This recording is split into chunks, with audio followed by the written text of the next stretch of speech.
Delivers unbeatable gas mileage. Texaco with Techron, driving performance. Arrow Exterminators, official pest control provider of the Dallas Cowboys.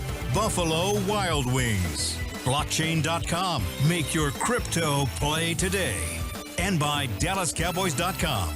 Keep track of the boys with daily podcasts and up-to-the-minute blogging at DallasCowboys.com. Now, here's Eric Chiofalo and Bryan Broaddus. I think the biggest surprise of the season to date is Broaddus describing his post-championship parade celebration hangover as, quote, not that bad. I am blown away, sir. Congratulations to you. You're a bounce-back king. Appreciate that. And I know the Chinese buffet after our program on Friday is what really saved the day. Lifesaver right there. Good for you. Appreciate all the fine folks that put that together, and great to be with you. Man, I have never been a part of an Eagles-Cowboys matchup that's been this quiet this week. Does that seem weird? It does. It feels very, very weird. I kind of feel like that more people were interested in the crowd that when I was talking to them about what was going on, it really wasn't so much about how great the Rangers were. It wasn't really anything to do with the Cowboys, Eagles, and that was really surprising to me. This is a huge game. Huge game. It is a huge game. The Eagles they have a bye after this, and if you're Dallas, you've got to find a way to go out and beat somebody that's got some quality to them. Yes. And because you failed miserably against the 49ers. So here, another road test, another opportunity. I'll tell you what, though, Philadelphia Eagles defense, as good as their team has been, this defense will give up some plays. They'll give up some plays. You just got to find a way. It's exciting. How this game is going to hinge. If Dallas somehow finds a way to run the ball, we don't expect that to happen. Eagles giving you about 3.8 a carry, Yeah. And that's been a huge weakness for the Cowboys all season. Really. Dallas can't run the ball against a middle school right now the way it's going. And hopefully they get Tyron Smith back today. Oh, not hopefully. I think Tyron Smith's playing. Feels good about that? Yeah, I feel good about Tyron Smith. He's just got to make it through the game. By the way, Adoga will be the backup. Adoga's ready too. So if something does happen where Tyron Smith loses that, gets the stinger again in the neck area, then Adoga's going to go in the game. The only thing the Cowboys front office and training staff and everybody worries about right now is, can Tyron Smith make it through that game?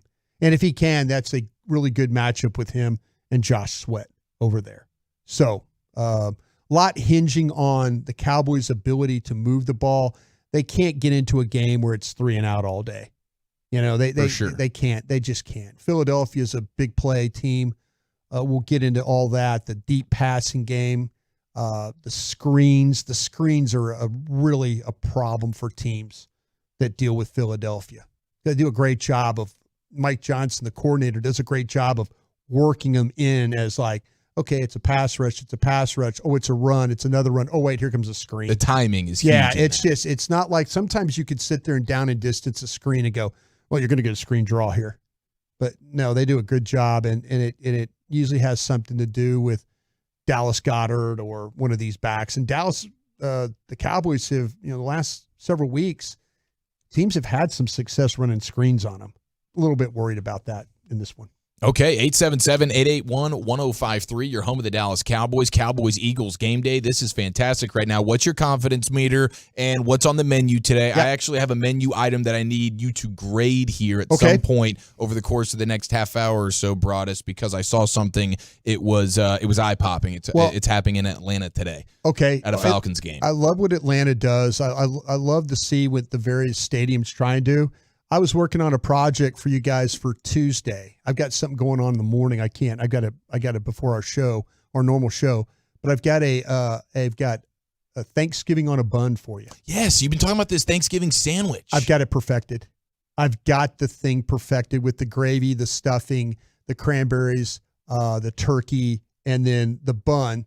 We all know that when you eat Thanksgiving dinner, the rolls are a part of it. Yeah, huge factor. So the bun is part of a roll factor thing that I've got. Oh, nice. So it's Thanksgiving on a bun. I know, because you're a stickler about that bread. So I know your bread's going to be brought strong. I'm excited. So, text in what you're cooking today. We love to hear that. We always do. And we will break this thing down for you in the next 3. Cowboys Nation, come out early to the Miller Lite House, the pregame gathering destination on the West Plaza of the stadium. Home games, Miller Lite is the only beer of the Cowboys, and we invite all Cowboys fans to join us for a great tailgate event. Sample some great hard seltzer brands as well, like Vizzy Hard Seltzer, the official hard seltzer of the Cowboys. Okay, so what when you think about this matchup, is it the screen game? Is it the big plays from A.J. Brown right now, who's playing like a freaking transformer? What do you, when you're thinking about the Eagles offense, a little banged up Jalen Hurts? Yeah, I think that the banged up Jalen Hurts means that Jalen Hurts is going to stand in the pocket and throw the football. He did that last week, didn't he? Yeah, if you believe in metrics, if you're those guys and gals, we always talk about how metrics work, but 76% of the time he's going to stand in the middle of the pocket and throw that ball. I personally don't feel like, just watching the tape, that Jalen Hurts really wants to run right now. I think he is dealing with a knee issue. It might be a bruise, a bone bruise, something like that, but he's playing through an injury right now, I believe, because he's not answering any questions about it.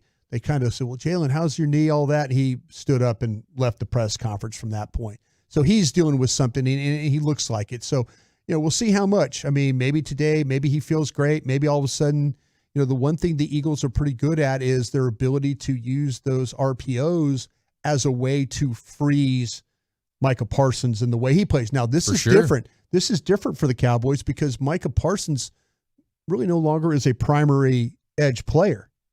He's a off-ball linebacker right now. So will the Eagles' game plan be some RPO stuff, knowing that Micah is not going to always be on the line of scrimmage? Okay, so you've noticed more off-ball Micah situations now? Much more, yeah. Without Van Der Esch? Without Van Der Esch in there, yeah. I mean, he's played, where they've actually had some effectiveness rushing him last week, and I think it also works to their advantage. Last week against Shelton, the center for the Rams, he was able to beat him one-on-one a couple of different times. And nothing against Jason Kelce, but Jason Kelce will have problems with, if he's one-on-one with Micah Parsons and the power that Micah Parsons plays with. And the one thing Kelce could do is he's got the lateral agility and slide and all that, but if you take him straight on, there is a problem for him to handle power because he's going to play half man. And when I mean half man, he never wants to take you straight up. He doesn't want to take you nose up. He wants to take you on the edge, and he wants to work his feet to where he can seal you inside or half man block you. Not take the full man, half man you, and then that way the ball goes behind him, and then he could just, he could get knocked out of the way or things. But he's a more of a get in the way blocker in this day and age than he is going to just overpower you with his game. Well, that's a nightmare if you're going up against Micah Parsons, who has been so dominant. You mentioned last week, but also throughout the course of this season, putting him over that center in those A-gaps. It's worked. It has worked tremendously well. We talk about the welcome to the NFL moments for rookies. Like, hey, what was that moment where you realized, oh, my dear God, I'm here now? I think it's going to be the opposite. It's going to be a welcome to retirement moment for Jason Kelce today. He's going to have that, I don't want to do this Micah Parsons thing twice a year any longer. This is going to be it for me. I think he will have that guaranteed realization today when the game is over. Yeah, the thing about with Kelce though, with Jason Kelce is he's a pro's pro. I mean, he's made well over 140 something consecutive starts. That just tells you about the durability, his ability to play through pain, the hurt, all those things he deals with. But the things he struggles with are those power. He's going to wish that streak ended last week. Well, yeah, that's what their hands will be full trying to block the Cowboys. They've got one of the better offensive lines the Cowboys will play against. When you look at the size, for sure. Yeah, they're dominant. We've talked about they can pin and pull. They could straight pull. They could zone. They could man. They've got this type of group that if you look at him with Mailata on the left side, how strong he is. And then Johnson on the other side, Lane Johnson on their side, it's more of a lighter. But I'll tell you what, Tank Lawrence has had some really good games against Lane Johnson. And this will be one of those matchups that if Dallas is able to control things with Jalen Hurts in the pocket, keep him in the pocket, and try and pressure him that way, I think it's going to be able to have to come from Tank on his side, winning some of those against Lane Johnson. Mr. Underrated, Tank Lawrence. Yeah. He's always coming to play, dude. He's been awesome this year. And they're going to need him hugely today, as you mentioned. All right, 877-881-1053. It's Cowboys-Eagles game day here on your home of the Cowboys 105.3 The Fan. This is fantastic. We got the Twolo event, by the way, going down 409. Andy saying that Texas Live Twolo event is rocking and rolling. So that'll be their menu today. Good job. Fantastic menu over there at Texas Live. 972. Spare ribs, beef ribs, blue smoked, slaw, mustard, potato salad. I mean, there's a lot of words there. I'm trying to figure it out, but I saw ribs and beef, and I feel good about it. So, your pork ribs are a little bit, maybe the St. Louis cut, a little thinner. Beef ribs, we all know, are a little bit thicker. Yes. A little bit more meatier to them, a little bit more fat content to them. Great way to look at him. He's like, whichever one you want. Yeah, exactly. Pick your poison here. But then the mustard potato salad though is a little bit of a potato salad that's a little bit more of a yellow tint to it. So there you go. I'm on board for that. You're all about that mustard potato salad. I'm mustard. good for that too, as long as they don't put those hard-boiled eggs in it. I know you can't do the egg situation. I can't do the egg situation. 702. Bryan, have you ever been to Capriati's? They're doing the same Thanksgiving sandwich year-round. That's actually pretty special. I have never been there, but yeah, I've watched a bunch of videos, and I'm into making turkey breasts is what I've been doing with the injection with Cajun butter and stuff like that. My Lord. So I'm just trying to perfect a way to do a turkey more efficient where I don't have so much waste. Absolutely. The carcass is good if you want to make turkey gravy and stuff like that, or make your own, your own broth or something like that. You will cook with turkey broth later on. But yeah, I'm trying to be more efficient with the turkey breast and what we can get out of that. How about our guy Walton Waco 254ing it up right now with the cheesesteaks? Cheesesteaks today. A lot of people doing the cheesesteaks today. Yeah. And that's on brand and that's on point. And those are delicious if you're doing it right. Yeah, absolutely. Shout out to AT&T Stadium who does that white queso. Yeah. Oh my gosh, legends. We miss you. We love you. The sirloin, the chopped sirloin with the peppers and the onions, and you got to make sure you have the right kind of hoagie roll though on that. Yep. The vessel is always important in these things. If you get something that is kind of as wet as what you're dealing with the Philly cheesesteak, you need a bread that will hold up. Don't get a half-ass bread. Get a real hoagie roll that can hold all that together, and it's not going to soggy in your hand. It's pro tip right there, ladies and gentlemen. 469, Mike and Caddo Mills. He's our guy. He's come through super strong every single week here. Miller Lite, as always, teriyaki, and some garlic wings today. He's wondering if the Cowboy offense can get the running game going. He's got Cowboys victory 26-24. Yeah, Mike, I don't think. If the Cowboys run the ball today and have some success, they got a great shot at winning this thing. I think they got a shot at winning it anyway, but I'm saying a great shot. If they somehow can have some balance in this game, I just don't see Philadelphia. With the way the Cowboys have been running the ball these first, 6-7 weeks, nah. It's not going to happen today. Just getting started here on the official pregame party of your Dallas Cowboys. Let's go around the NFL, take a look at this division, a little score update action for you. The most insane report I've seen from an NFL insider in quite some time. We'll give you that sound and today's player profile, the kicker, the perfect kicker, Brandon Aubrey, next right here on The Fan. It's big, it's good, and it's only for Cowboys fans.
eat fried chicken on Dallas Philly game days, and I tell my kids we're eating Eagle wings. Eagle wings. That's a good play right there. Like it. Good play. Like it a lot. 877-881-1053. Welcome into the official pregame show of America's team. It is Cowboys-Eagles game day. So much to break down here. We'll get to Cowboys kicker Brandon Aubrey in just a moment, as he is today's player profile with the 1-2-3 time Hall of Famer Chris Arnold. And it is the pregame show brought to you by Reliant and NRG Company. Now, Broaddus, also when it comes to this game, I just wanted to get your overall thoughts on A.J. Brown quickly and what you've seen from him, because he's just got a stretch of, he's 125 yards a pop, 6 straight games. Can we break that today? Yeah, the thing that you're going to deal with when you start to look at Brown is that, and this Eagles scheme, when it comes to route combinations, it could be a little tricky when it's short yardage, because they like to pick routes. Scheme something open on 3rd and short. Scheme something open on short, maybe they run a tight end inside and a receiver out. Their short kind of receiver or medium 3rd down guy is going to be Smith. Okay, that's what they're going to use. But when they want to take a shot down the field, now they'll take a shot with Smith. But what they'll do is they'll get A.J. Brown. He will be the one that they put on the outside. And if I'm the Cowboys, I'm not letting him have free access in routes. Okay. I'm going to make him have to beat a press and then take off and run. And I think that the more that you try and slow him down at the line of scrimmage, the better chance you have, because the one thing I've learned watching the tape, there's only one other quarterback in this league that holds the ball longer in the pocket than Jalen Hurts, and that's Russell Wilson at Denver. And to his detriment, the longer you make him hold the ball, the more likely he is to make a mistake. Well, especially now that he's a little hobbled. Yeah. If he doesn't have the same confidence scrambling and running around, because when the play breaks down, that's part of it. He holds onto the ball so long, and it can end in disaster, but it can also end in huge chunk plays for them. And that's where you have to do, and that's with Brown and his. It's really simple. He's going to run vertically, and he's going to run hitches. He's going to do everything for him is more in breaking, where Smith is more out breaking. When you watch his routes, Smith is line up wide left and then run an out, ball there, tap, tap, first down. Right. He's a out, tap, tap, first down. Stay out of traffic. Yeah. Don't avoid the contact. Avoid contact. Sure hands. Exactly. Sure feet. Catch the ball. First down. That's how they'll play. And the screen game is going to go with Dallas Goedert. Now, I know you asked me a question about Brown. It's the vertical stuff. It's the hitch. It's the curl. Aren't you just blown away by him right now? I'm like, dude, we talk about A.J. Brown and where he's at right now. I don't think anybody's playing better than him. It's massive chunk plays, though. Even the ones he's huge. Even the ones that he gets on the hitches and the end cut ones are big plays. And that's where it's going to be. That is where it's going to have to really come down. Can Gilmore and Bland hold up on the outside? And they're going to be in 11 personnel. They are going to be in 11 personnel the majority of this game. So you have to be ready. It's going to be Cowboys playing nickel coverage, like I say, the majority of this football game. So it's going to be up to these Cowboy corners, Jordan Lewis, and those guys to be able to hold up. All right, around the NFL, looking at some of these scores here in the early slate, you already had the Dolphins losing in Germany to the Chiefs. Chiefs get the victory. Great first half. They're up 21-0. They shoot themselves in the foot a few times, and the Dolphins get back into it. But then it was sort of a disastrous drive to close things down there at the end for the Dolphins. That's a great Chiefs defensive victory right there. Yeah, it was really not a Pat Mahomes dart show. It was 21-14, a lot of good defense being played by both teams there. Now, we also remembered, it took a while, but through Broaddus's Friday championship parade inebriation, he couldn't remember who he picked in Survivor. We nailed it. It was the Saints. It's the Saints over Bears, and I'm down 14-7 as we speak. Oh, it's 14-7 now? It's okay. 14-7. Yeah, we just had a nice. Just had a touchdown pass. Looks like to me here that We have a turnover. We have Baltimore's beaten Seattle 7-0, but it looks like we have a turnover by Baltimore deep in their territory. Crap. Because I got the Ravens in Survivor. So that's not good. Seattle trying to kind of get this thing back together if they can. Yeah, Broaddus channeled his inner Mardi Gras on Friday and was like, I might as well just go pick the Saints there. Yeah. But Tyson Bagent and company are up 14-7. I think he's like 7 of 9 for 129 yards, 2 touchdowns, and an interception already.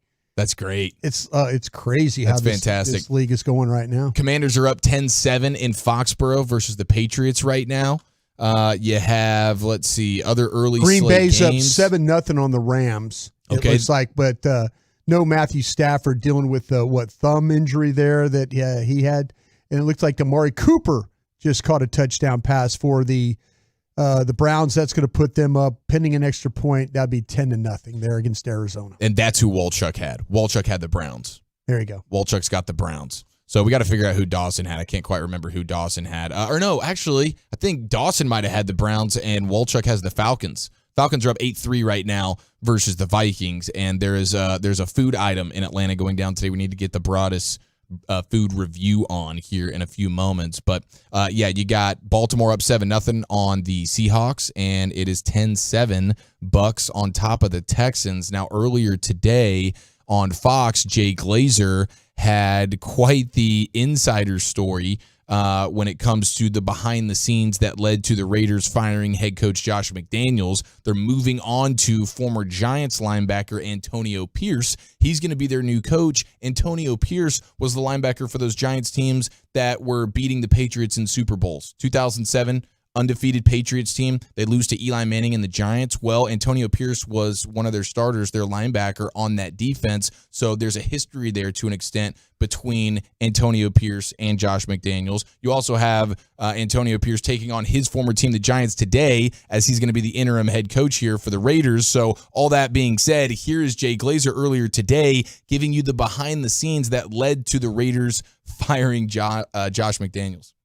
Just give us the scoop on exactly what went down as part of this transition. Well, to piggyback off of what Howie was just saying, there was such a big disconnect with the players there and Josh McDaniels that players recently were going upstairs to the owner, Mark Davis, to tell them what their problems were. However, the big thing was last Thursday, there was this big airing of the grievance meeting, and players just unloaded on Josh McDaniels from captain to player to player. And finally, Josh McDaniels actually had Antonio Pierce get up and speak on behalf of him and the coaches. When Antonio Pierce got up there, he said, look, guys, we have to have our own culture. It's got to be about culture here. And we also have to look at it. And he brought up the old Giants team that beat the Patriots, Josh McDaniels' team, in the Super Bowl in 2007 season. He said, no matter who we played, we thought we could beat them. We had a game plan that we could beat them. We had to believe that, and that's not here. We have to believe it here at the Raiders. We could beat anybody. Well, he finishes up that speech. Everybody thinks they're great, except for Josh McDaniels. Josh McDaniels then goes over to him and says,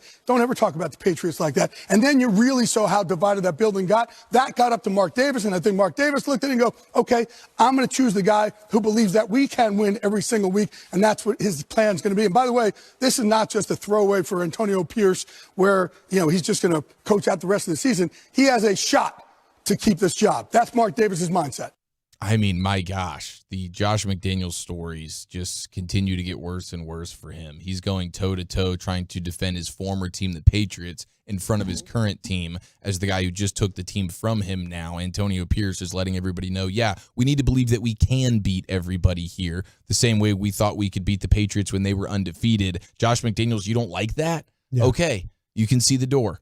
And you'll also see like 50 or 60 million or whatever it is over the course of the next few years. And for that, I guess, congratulations. And I'll tell you what, he's now into that group of coaches that are outstanding coordinators, very poor head coaches.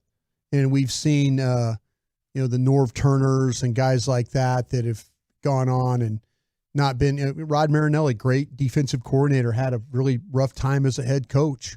So there are some of these guys that are, you can say what you want about Wade Phillips. I think Wade Phillips has actually been to playoff games and stuff like that. But guys that were outstanding coordinators and either poor head coaches or just really awful head coaches. And this has happened a couple of times. to a guy that's a pretty young guy too. This is, when you look at McDaniels, this is not one of these old crusty coaches. No. But he's got a couple different opportunities now. And then he even, remember the time that he had a shot at the Indianapolis Colts job. Yeah, and he left him at the altar. And he left him at the altar. So maybe a little bit. He's a jerk.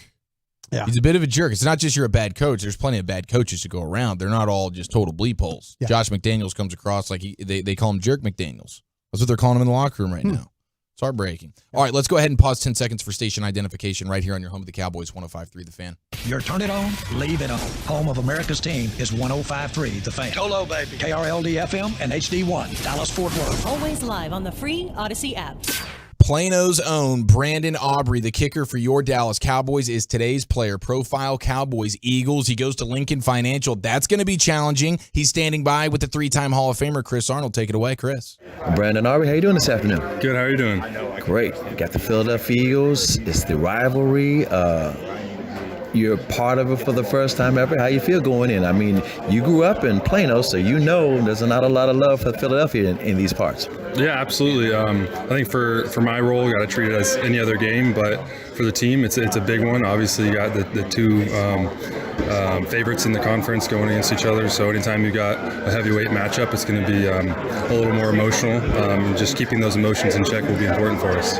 Also, congratulations, NFC Special Teams Player of the Week. How does it feel? I mean, you also tied the NFL record for the most consecutive field goals made to start a career at 18.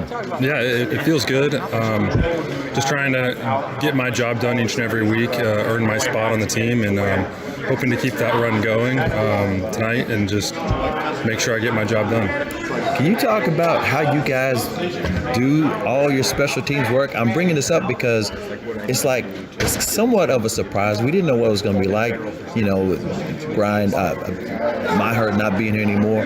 But the fact that you guys put in certain guys and Bones is always up to something.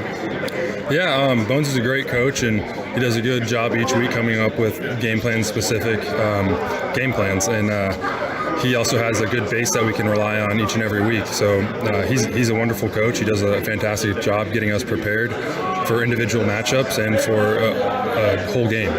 I mentioned you grew up in Plano. You're a soccer player as well. I'm sure you're a Cowboys fan growing up. Can you talk about how this might, you're living your dream? Yeah, obviously watched all the Cowboys games I could when I was growing up. Living in Dallas is a big part of the family experience for me. It would be one of the days where we'd sit back and relax and watch some football. And anytime the Cowboys are on, we'd be watching. So it's a big deal for me to be able to play for this club. My family is over the moon, and just hope to keep going. All right, I mentioned you growing up in this area. Can't talk about sports in this area without bringing the Rangers winning the World Series for the first time in their franchise history. Where were you when that happened, and what are your thoughts? Yeah, so I was actually watching from bed, just enjoying it. It was a stressful night for the most part with the way the first 6 innings played out, but the offense rallied and got the job done. So it was exciting to watch and really excited for those guys. Do you ever go any Rangers games over the years? I've been to a few. I think about 4 or 5 over the course of my time, but they're always fun and a good experience. Okay, it's a Sunday. It's an afternoon game. Do you have any superstitions or anything you have to do to get ready for the game, get mentally prepared?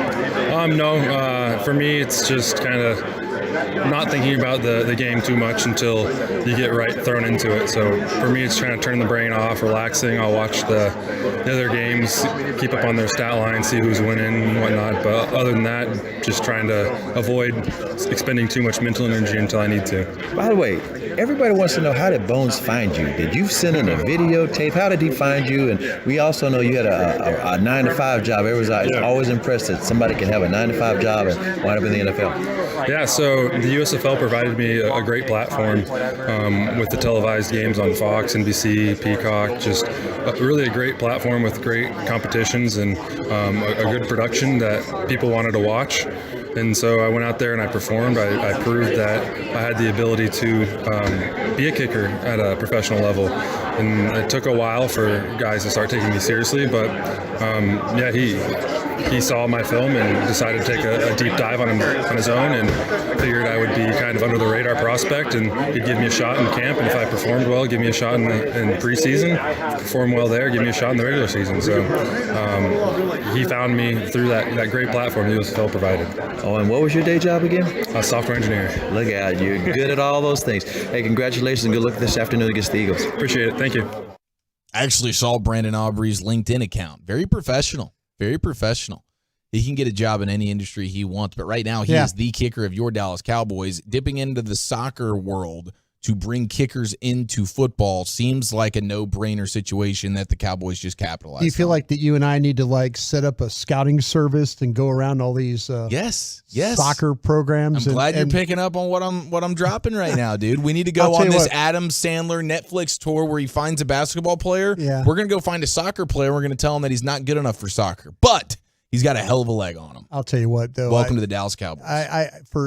My years of scouting with the Dallas Cowboys, never one time had to evaluate a kicker. We had a guy named Steve Hoffman, and literally Steve Hoffman could go to pick any store you wanted, Target, Walmart, Lowe's. He could go in there and get 10 guys from there, and then one of those guys would end up being an all-pro kicker. An almost useless skill set, but the world of football used that guy and made him a legend. Yep. And we thank him. What's his name again? Steve Hoffman. He's Hoffman. an assistant special teams coach in the league. Yeah, he's a stud. But he is a stud at finding them kickers. Speaking of studs, let's welcome in our Cowboys insider, Bobby Belt. We go live to Philadelphia. Cowboys, Eagles, game day here on your home of the Cowboys. We'll welcome in Bobby next right here on The Fan. Bell.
Star, but we're in Philadelphia, ladies and gentlemen. Cowboys, Eagles, Lincoln Financial Field. We welcome in our Cowboys insider, Bobby Belt. The praise is pouring in here on the fan text for our guy, Bobby, the 469. Bobby, oh, wait, never. That's not praise. I apologize. I don't think that's praise. Bobby, how are you, sir?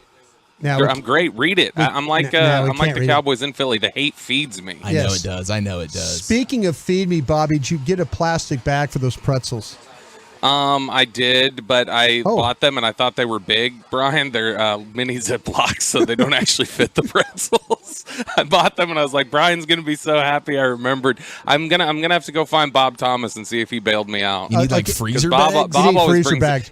Yeah, you need the freezer. They're not pretzels, Eric. Like they're not like pretzel. They're soft pretzels, so they're giant. They're real long. Yeah, they're giant pretzels. They got the best over there. Bobby, if you can't do that, just take the pretzels and just like cut them up and split them up like, take a knife and just cut them into pieces. No, Bobby, use your fingers. And put it. No, don't do that, Bobby. You want to just here's the thing I'll tell you.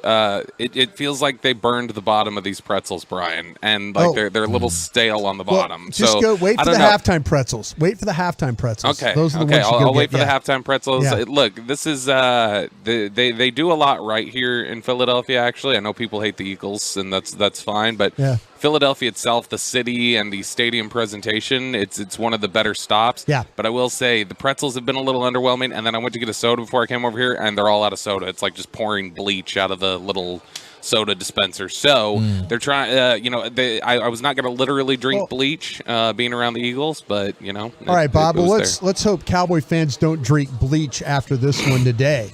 It's a segue, folks. Where are you at right now? I felt like when we were doing Love with the Star and we're talking about the breakdowns, kind of felt like that you could throw the ball on the secondary, have to block the front.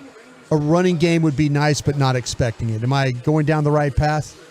Yeah, it sounds a little bit like how we would have previewed San Francisco a couple weeks ago, doesn't it? Where it's like, man, they can get home with that pass rush. If you can block it up, you can throw on them, but good luck running the ball. And that's exactly what it feels like today. I don't think that if you're thinking this is going to be the week where, all right, we're going to get the running game on track and we're going to find balance and things like that, good luck. Like, I don't think this is the game to try that. This is a Eagles defense that I think has been really stout against the run. They've obviously got the pass rushers to make things difficult on the Cowboys, but if they can block things up, and with Tyron Smith expected to go today, if you can, get strong pass protection across the front, you can absolutely throw on this secondary. Darius Slay has not been great this year. No. James Bradbury has been worse. I think that this is definitely a secondary that you can take advantage of. That's part of the reason they went and got Kevin Byard, was because they were having some trouble in the secondary. And so I think that this is a team you can throw on. It's just, can you block them up? If you can block them up, Dallas has got a real shot today. Bobby Belt with us here on the Fan. We sort of buried the lead, though. Did you guys on the team bus rolling into the stadium, did you get peppered with eggs from Eagles fans? No, and Brad Sham was behind me. Brad said he thought it might be a little too early in the year for that. That the later you get in the year is the angrier you get, Eagles fans typically. We did get someone, you remember the old Randy Moss celebration in Green Bay years ago that got him in trouble? We did get a lady doing that to us in a pickup truck, only she wasn't just mocking it or mimicking it. She was actually doing it. So we got that and a few middle fingers, but that's all we got. You got the full lady moon. That's incredible, dude. I'm disappointed. I'm disappointed in Eagles fans because usually when you take that spin off 95, pop, pop, pop, pop. Yeah, you can hear him hitting the side of the bus. I know. You talk about it all the time. Nothing. In fact, I'd say this. The last 2 years that we've gone into New York versus Philly, New York has been a more aggressive entrance than Philadelphia. Wow, dude. That's shots fired. They're getting soft. They're getting soft in their old age, I guess they are. Bobby, going to need a big one from your quarterback today, right? Give me his path of how that's going to work for him today with Dak Prescott.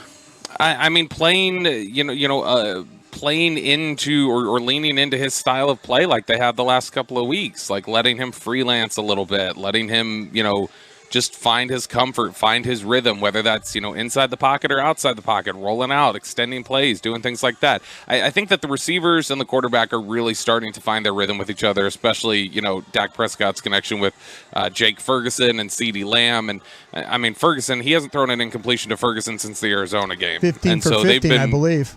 Yeah, they've been really in sync. CeeDee Lamb, his catch percentage is over 80% this year. He's in a good rhythm right now. I think what you're seeing is a level of comfort here.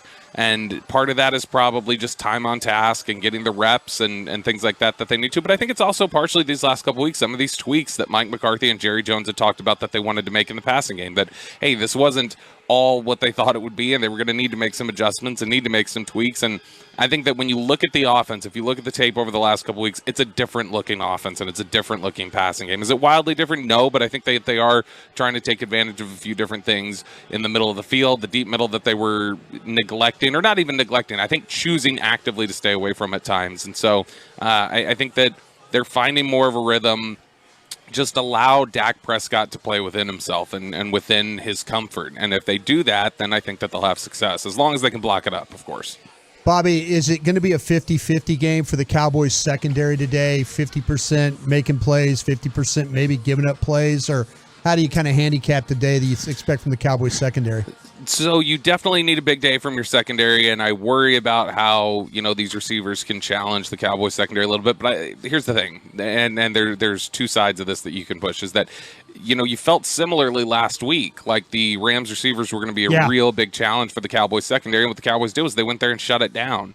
The difference here today is probably that the type of receivers you're talking about, whereas you really like what Puka Nacua and Tutu Atwell and Cooper Kupp can do, they're all just really strong, savvy route runners, similar body types, at least Kupp and Puka Nacua, not so much Atwell, but today, this is three very different receivers. Julio Jones, A.J. Brown, and Devontae Smith all beat you in very different ways. And so you may be locking up one specific play style or one specific type of corner. But, if you're having a good day against the A.J. Brown style of play, you may not be having a great day against the Devontae Smith style of play. If you're able to manage to lock up Devontae Smith and A.J. Brown, Julio Jones may still beat you with contested catch ability and things like that. And so I don't know. It's something where you feel good about how you performed last week against the Rams' three receivers, and these are three really good receivers here in Philadelphia, and they've got the tight end Dallas Goedert. But you do feel a little bit like, okay, this is they can beat you in very different ways. They're all talented, but they're talented in different ways. And so, the secondary is going to have to be on top of the game. I think that probably equals out to what you just talked about, Bryan, that it'll be, about half the time, you're like, oh, good play. And then the other half, it's like, oh, got beat a little bit there. It'll be some give and take today. My best take going into this game, Bobby, is that this is going to be the moment that Jason Kelce fully decides, after the season, I'm hanging him up. Like, after Micah Parsons just mugs that A-gap for 4 quarters and tears him up, he's going to, like rookies get the welcome to the NFL moment. This is sort of his welcome to retirement moment. Sure. Yeah, that'd be lovely. He's somebody I saw an interview this week with, he was doing on New Heights with Jordan Mailata. And Mailata talked about the fact that, he doesn't even – the tush push is not just some thing that they do. Like, it's a very specific technique and a very specific way that they do things. And that he just listened to what Jason Kelce taught him to do. That he told him, do this, block like this, look for this, and go. And so he is the heart, soul, and brain of that offensive line. And so, the quicker you can get him out of there, that'd be great. That offensive line would probably start taking some shots a little bit. But he's been a fantastic center for a long time. And it's not just what Micah can do to him today. Oso Odighizuwa's had a good year. Jonathan Hankins, I think, has had a better year rushing the passer than I would have anticipated. There are times where he's been really good in that aspect. And then Mozzie Smith is somebody who has continually, progressed a little bit and gotten better and better. And he is a strong, athletic type of guy that can cause problems on the interior as well. So I don't think it just has to be Micah. There are a couple other different ways that they can challenge him. But sure, the welcome to retirement game would be wonderful today. Bobby, this game's going to go into darkness tonight with the time change and all that. Grass field. We know that Temple University plays. Field conditions look fine. Wind, anything a factor that might get your attention today?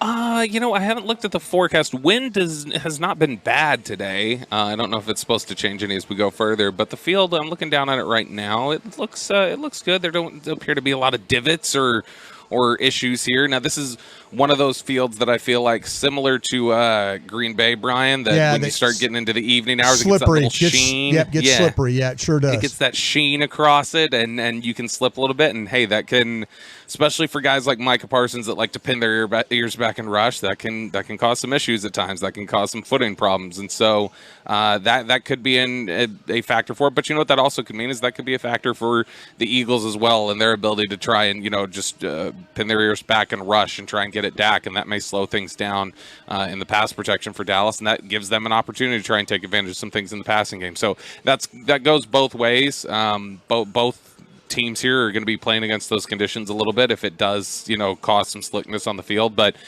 this is a game, I feel like, of two teams that are pretty evenly matched. I know what, Philadelphia's record is, and they had a really impressive game against Miami a couple weeks ago. I do think that this is a Eagles team that is not quite as good as they were last year. And I think that this is a team that the Cowboys, they don't have the same questions against this team that they do against the 49ers. I think this group of players here for the Cowboys believes they can beat the Eagles any time that they step on the field. All right, we got to let you go here. You're the opening act for Fox Television's Greg Olsen. So, Bobby, enjoy the rest of your afternoon, sir. Oh, scale of 1 to 10, what was your pizza like? Just give me the number. Scale of 1 to 10. 6. 6 out of 10, says Bobby in Philadelphia. Love you, Bobby. We'll see you tomorrow. I love you all, including you, 469. There he goes, Cowboys insider Bobby Belt here on the official pregame show of America's Team, brought to you by Papa John's. It's big, it's good, and it's only for Cowboys fans. The Cowboys special from Papa John's, a large one-topping pizza for only $9.99. Order today. Better ingredients, better pizza. Papa John's, the official pizza of the Dallas Cowboys. Former NFL tight end Greg Olsen on the call with Fox today. He joins us live from Philadelphia next right here on The Fan. Becky Hammond on being the first.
Solomon's Dairy, the official milk of the Dallas Cowboys. Texaco. Texaco with Techron delivers unbeatable gas mileage. Texaco with Techron, driving performance. And by Papa John's, the official pizza of the Dallas Cowboys. Papa John's, better ingredients, better pizza. Here we go, under 2 hours to kick off Cowboys and Eagles. Let's go live to Philadelphia and welcome in the former NFL tight end for 14 seasons. He's now in the booth with Kevin Burkhardt, Aaron Andrews, Tom Rinaldi on the broadcast as well for Fox today. Greg, thank you so much for some time, man. How are you? Yeah, doing great. Appreciate you guys having me on. Yes, sir. Our pleasure. Our pleasure. What have you learned this week? How have the production meetings gone? They've gone great. I'll tell you, this is a game we've obviously, probably similar to you guys, we've had circled since the schedule came out, and this is one that I think all eyes are on for the entire league. I think both these teams, Dallas and Philadelphia, they've had one premier matchup coming in. Dallas had the matchup on Sunday night against San Francisco. Of course, didn't go the way they wanted, and then on the other side, Philadelphia had the big win against the Dolphins. I think this is really the next step for both these teams here at the halfway mark of the season, to really figure out, just where are we in regards to the other top teams, right now in the league, and if whoever ends up losing the game, whichever way it goes, all right, why are we falling short? Where do we go and make those corrections for this back half of the season run for two teams that, aside from some crazy, something crazy happened, these are going to be two playoff teams, and now the question is who's the division winner, who has what seed. I think that's going to be the conversation for both these teams through the back half of this season. Greg, as we break this game down, we just think it's going to be difficult for Dallas to even run the football today.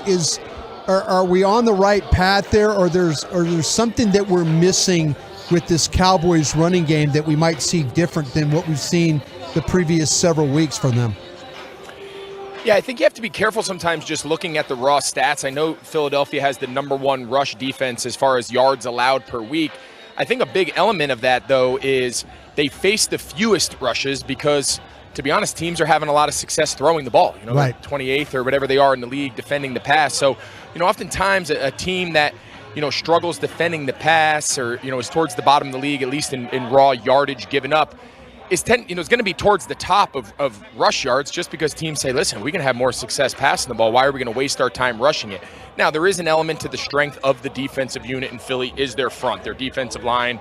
They got a deep rotation, a lot of guys that not only can rush the passer, but obviously play the run to some degree. So I think Dallas has to try to stay as balanced as they can, but the formula for Dallas is to throw the ball, throw it early, throw it on early downs, throw it often. But last week's formula against the Rams, we were there and watched that unfold.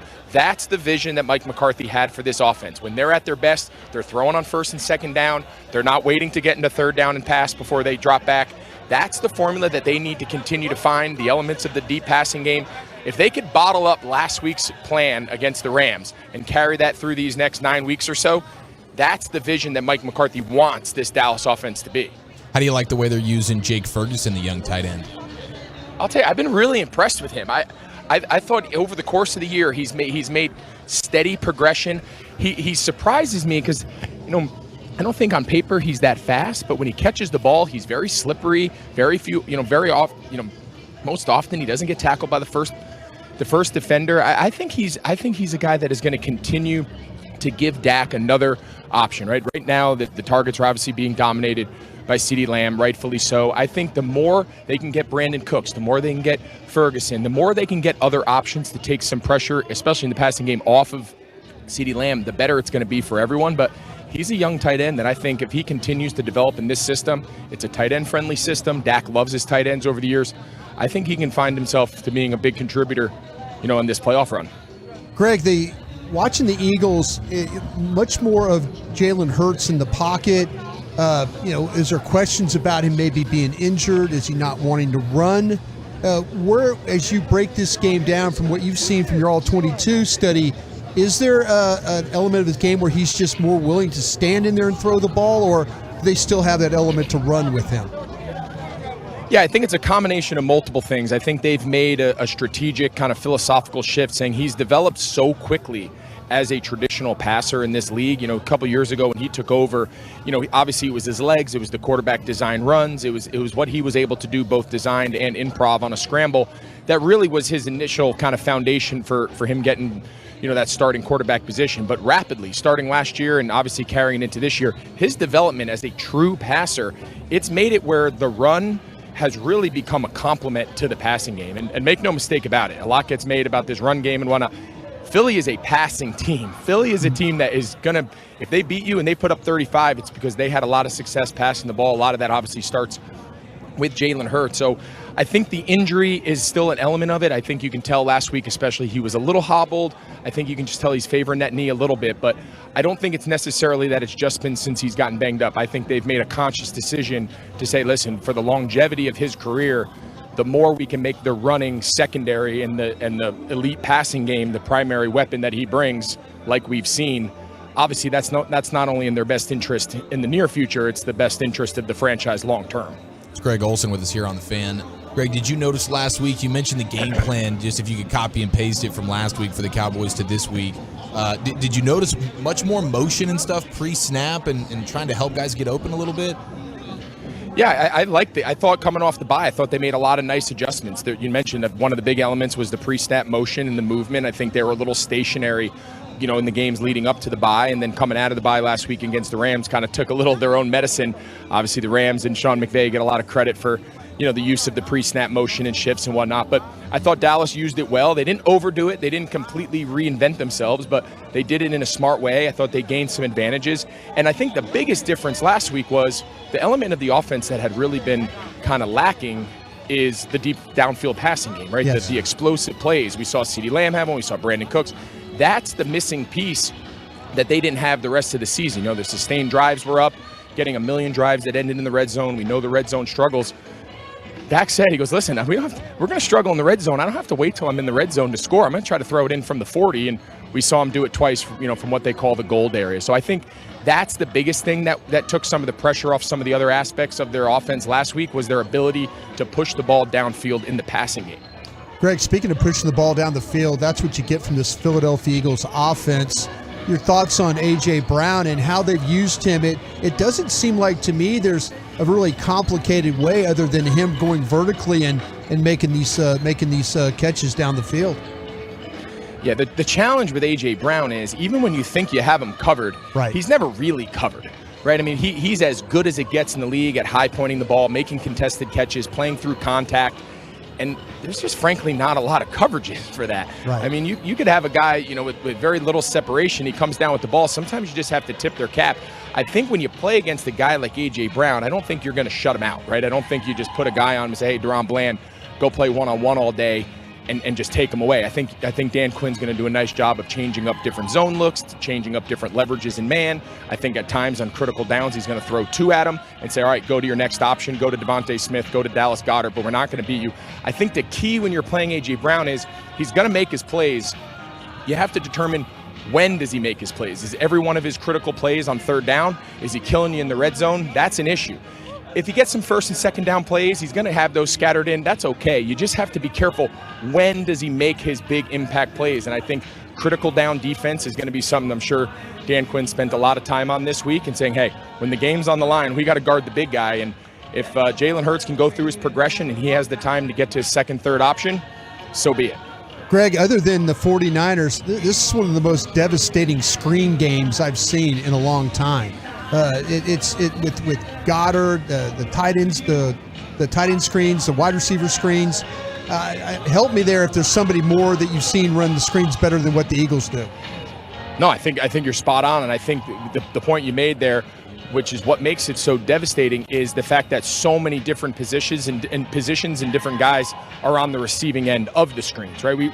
We see the traditional running back screen, commonly used in the NFL. We're used to that.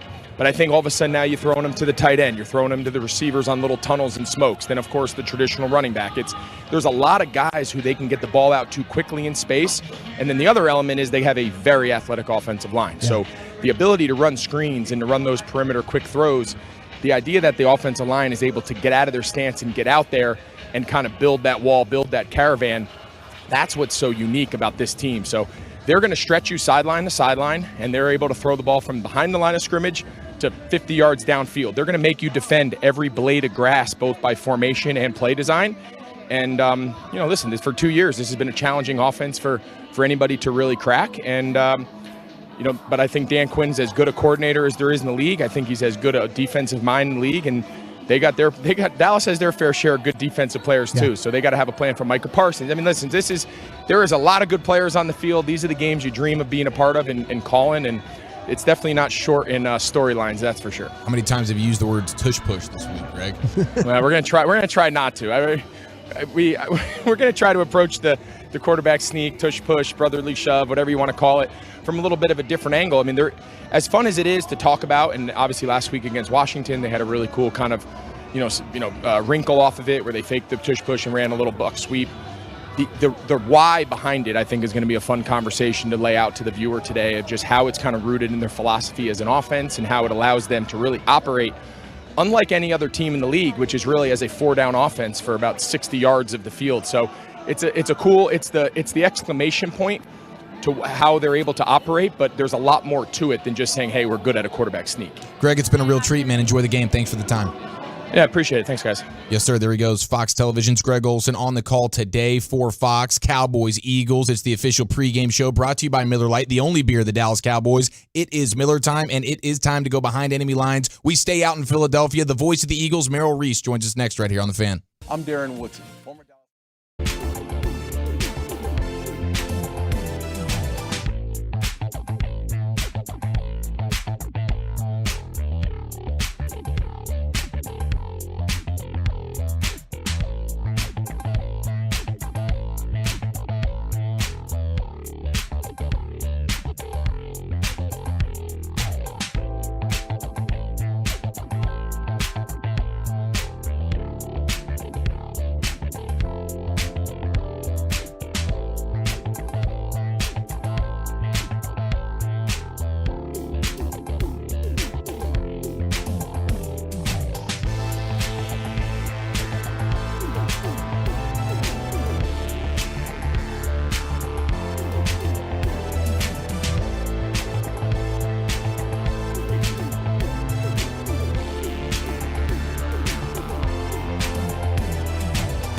a 4th down and 5 for Washington.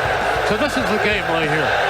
If the Eagles stop them, the game is theirs. And the gun is Howell. Howell takes the snap. He's back. He pumps. He looks. They've got him. They've got him. They've got him. It's Hassan Reddick. Hassan Reddick. Broaddus' favorite time of the year. We get to go live to Philadelphia, behind enemy lines, under 2 hours to kick. Cowboys-Eagles on a Cowboy game day, and we welcome in the voice of the Eagles, Mr. Merrill Reese. Merrill, happy game day, sir. Hi. How you doing? Good to speak with you. Everything's great. Everything's great. It's a Cowboy-Eagle game day. This is fantastic.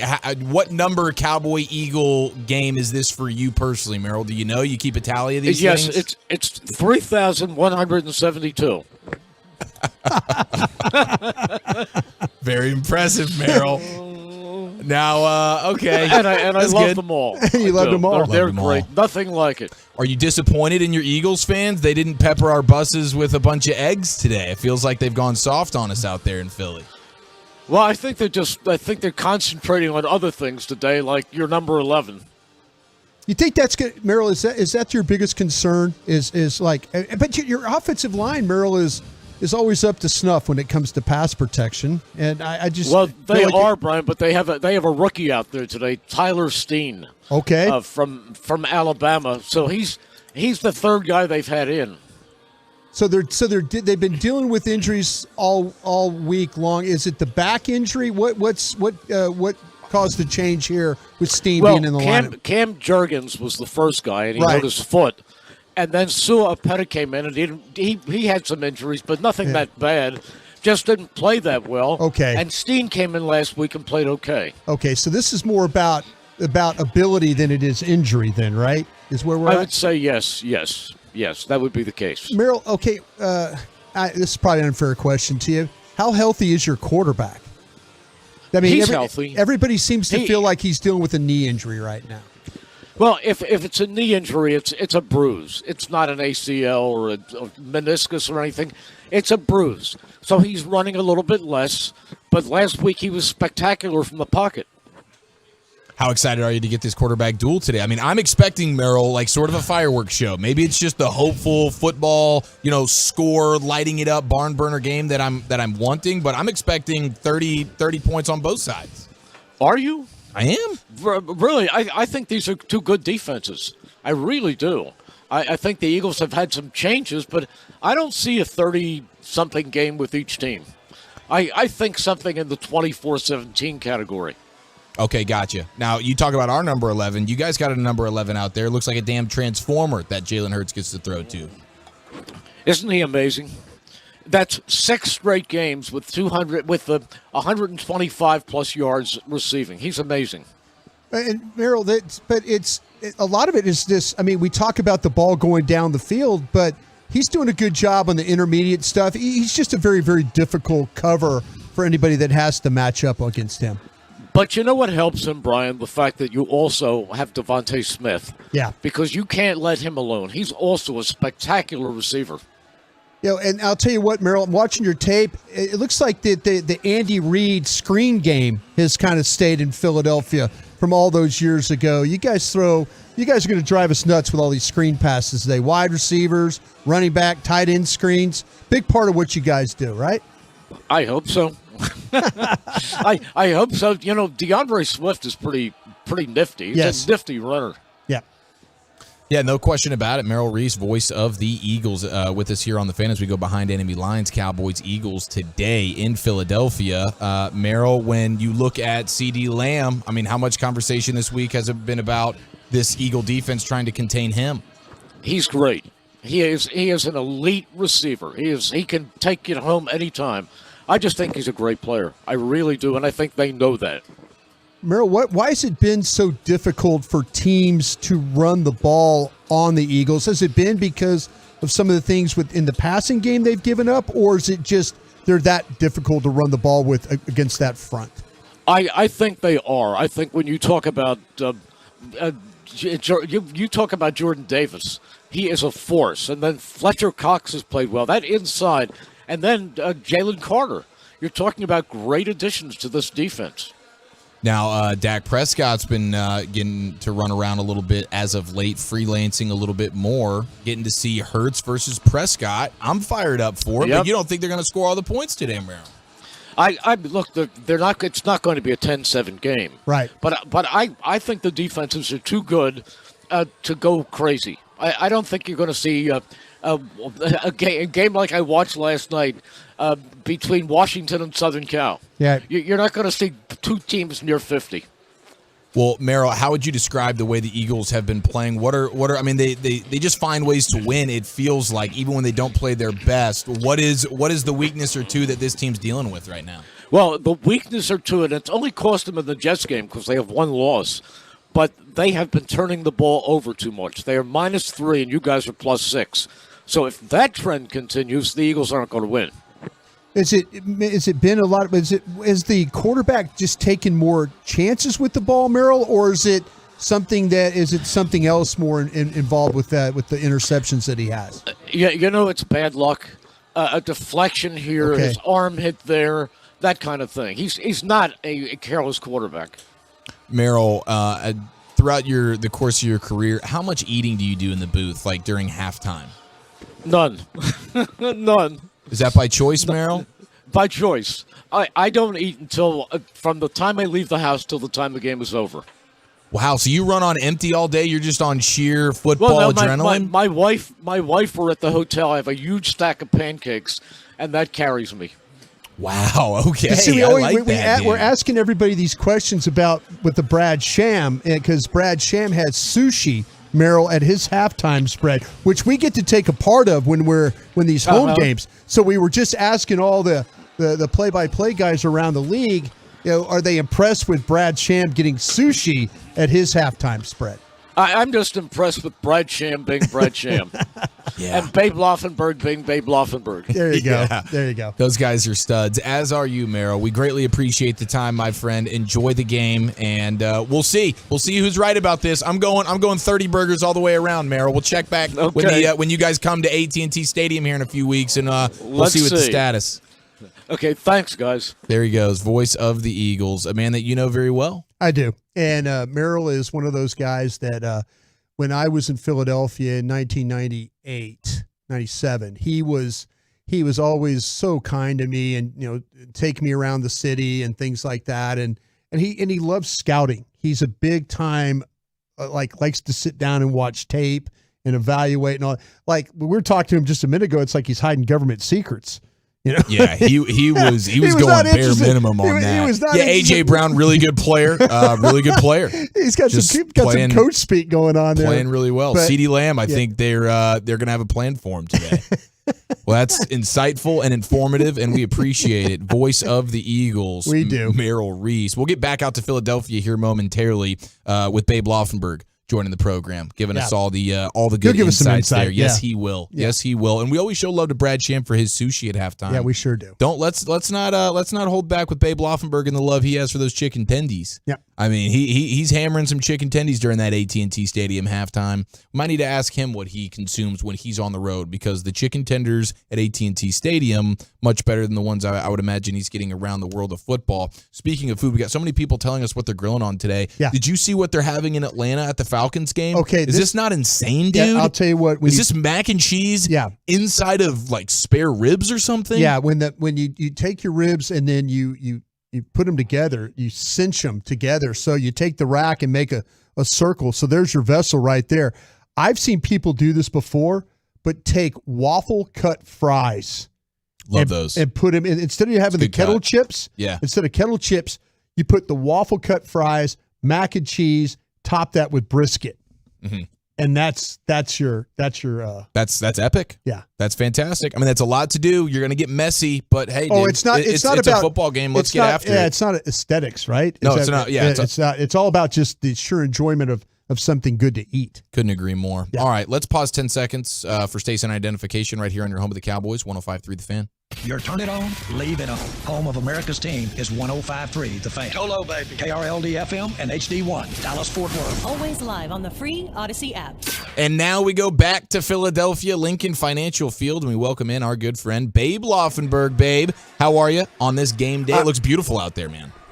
I'm doing great. Yeah, you could not ask for a better day for football. No wind. It's going to be probably a kickoff, low 60s. It'll never get out of the high 50s, I think, through the night. So absolutely perfect. And I got to tell you guys quickly, Brian, I know you know Merrill, but he is a legend up here in Philadelphia. He is absolutely a legend. Absolutely a legend. He took us to an Italian restaurant of his, number of years ago. But Mike Quick, former great Eagles receiver who does broadcasting with him, over there. When Merrill walked in, it was like the Pope of Greenwich Village or something. Oh, sure. You know, they all sure. they kissed the ring of Merrill. And before we came in here, I was talking to Merrill out in the hallway, and I said, Merrill, when I played high school football, the JV also always played first. JV plays first, and then out comes the varsity. I said, I'm following you. So this time the varsity is playing first, and then we're going to have the JV game after. I'll tell you what, I had the. I don't think so, babe. You're headlining, baby. You're headlining. No. I'll tell you. No, he's Sinatra. No, he has played the big room a bunch, and and you're absolutely right. Anywhere you ever travel with Merrill Reese, him and Howard Eskin are two guys. Like, there's people that want to punch Howard Eskin, but he's still kind of that royalty there. But everybody loves Merrill Reese, and he was I said it earlier, babe, before he came on. He took care of me so much, and I really appreciate everything he did for me my year that I was here in Philadelphia. Great guy. Well, he bought me an Italian dinner, so I took care of me too. Yeah, there you go. Good in your book, no question about it. Babe, epic rivalry, of course. Cowboys, Eagles. What comes to your mind when you think about these teams in this matchup? Well, the first thing that comes to my mind was when I was a player in '89. That was the snowball game, if you're old enough to remember. So it had snowed the night before. They did not clear out the stadium. Of course, they snow. did. That NFL now makes teams clear the snow out. Yeah. Now, if it snows during the game, nothing you can do about that. But the snowballs were just raining down. And at that time, I would signal the plays in to Troy. I mean, I was a signaler. We didn't have the headset in the helmet that they have today, where you're talking to a microphone and you get it. And they're now cordless too. All the headsets are cordless. At that time, you get to tangle all those up now, don't you? Yeah. And so you had this cord. Well, I was tethered to Jimmy Johnson. I had like 15 feet of cord between Jimmy and me. And all they were trying to do was hit Jimmy with the snowball. Right. So as Jimmy would pace the sideline, I was trying to get as far away from him as I could. Now, let me just say, when they're throwing snowballs from the 600 level at the old Veterans Stadium, they're not exactly guided missiles when they are 200 feet away. They were not precision missiles. So, and I got hit a couple times, and again, they were aiming for Jimmy. They didn't care about me, but I was just trying to get as far away from Jimmy as I could. Well, babe, speaking of arms at the old vet and now at the link here, where they throw the ball deep a bunch. This is a team that's going to protect and let that quarterback launch it. We've talked about it a little bit this morning about A.J. Brown, the problem. There's really no way to stop it, but how do you try and slow him down today if you can? Well, I'm counting on Dan Quinn, Cowboys defensive coordinator, to do that. But as you guys have probably pointed out, 6 straight games of 125-plus receiving yards. It's an NFL record. So all these teams have gone into the game saying, okay, here's how we're going to handle A.J. Brown. And then they come out saying, well, that didn't really work. It's like Mike Tyson said, right? Yeah. Everybody has a game plan until I punch them in the face. So Cowboys are going to come in with something today to try to limit A.J. Brown. Now, the problem is, as Merrill kind of alluded to a little bit there, they've also got Dallas Goedert at tight end and Devontae Smith at the other receiver. So they come at you a lot of different ways. And I always say good teams can beat you in a variety of ways. So if you want to take away this, they've got this at their disposal. And I think the Eagles are that team. They can run it. They can throw it. You talked about the screen game. They can throw it deep. So they're definitely a handful to contend with. Well, on the other flip side of that, though, metrics will tell you that the Eagles secondary are having their share of problems. To me, watching them play, I don't think they're completely settled. I know they had to go get Kevin Byard to play safety. Blankenship, I kind of like mixed bag with him as a safety. They're really not great at nickel, and they've struggled a little bit with Bradbury at the corner. If the Cowboys find a way today, babe, to block this front, do you see the avenue of throwing the football?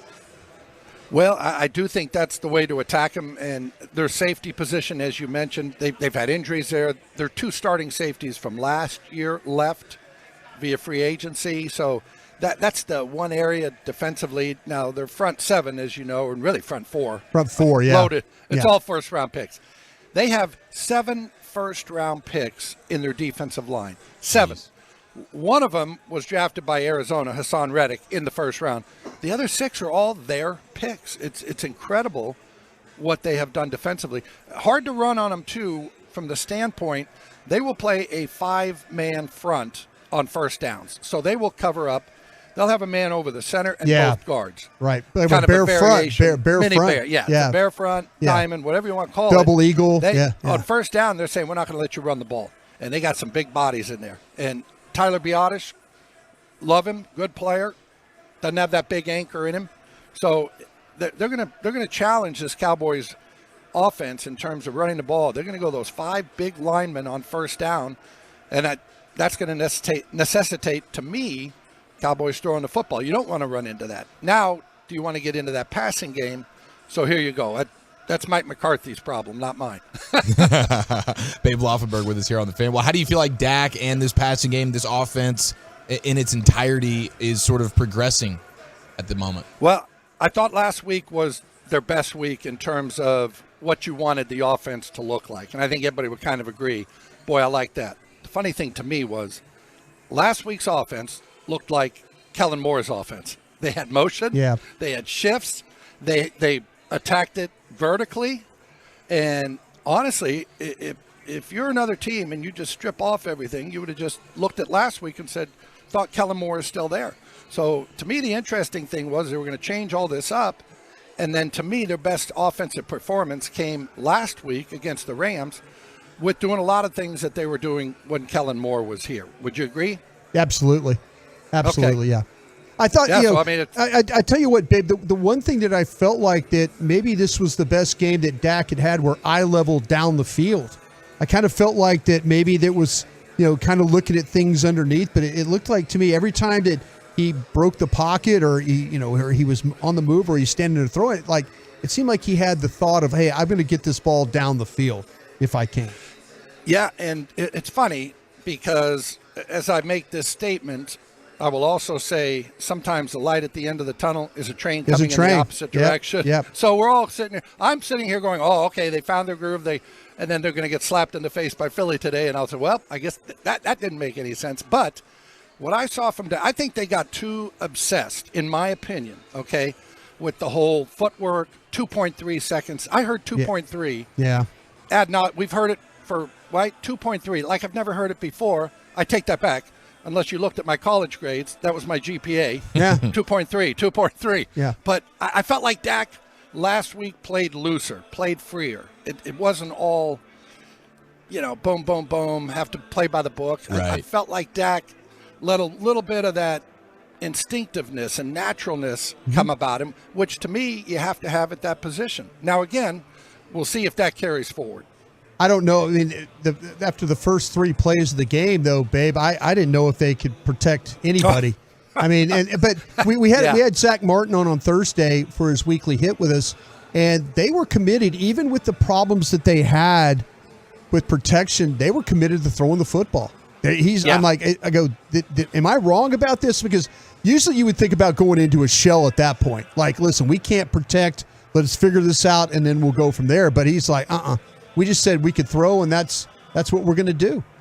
Yeah, and I think the big difference, too, is if you run the ball and it's not working, you're running the ball and you're getting a yard or two. Okay, if you're throwing the ball and you can't pass protect, now you're running the risk of losing your quarterback.